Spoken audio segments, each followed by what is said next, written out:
Hello everyone, welcome back to my channel. ఒకటే పిండితో super soft idli and crispy vada ఇంకా దోశ చేసుకోవచ్చు అని మీకు తెలుసా? ఎలానో తెలుసుకోవాలంటే ఎండ్ వరకు చూసేయండి. సో నేను ఈ కప్తో 2 గ్లాసెస్ ఆఫ్ బియ్యం, 2.5 కప్స్ మినప్పప్పు అండ్ కొన్ని ప్యాలాలు నానబెట్టి పెట్టుకున్నాను ఒక 6 hours. వీటిని సపరేట్గా గ్రైండ్ చేసి పక్కన పెట్టుకున్నాను. సో వీటిని గ్రైండ్ చేశాక కలిపేసుకున్నాను. సో మినప్పప్పు ఎక్స్ట్రా గ్రైండ్ చేశాను కదా, దాన్ని తీసి పక్కన పెట్టేసుకున్నాను వడ కోసం. సో ఇప్పుడు ఈ ఇడ్లీలు ఓవర్ నైట్ పిండి ఫర్మెంట్ అయ్యాక ఓవర్ నైట్ దీంతో ఇడ్లీలు పోసేసుకోవచ్చు అనమాట.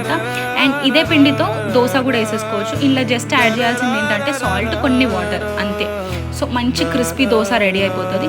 సో ఇదే పిండిలో ఆనియన్స్, పచ్చిమిర్చి, జీలకర్ర, ఉప్పు వేసేసుకొని వడలు వేసేసుకోవచ్చు.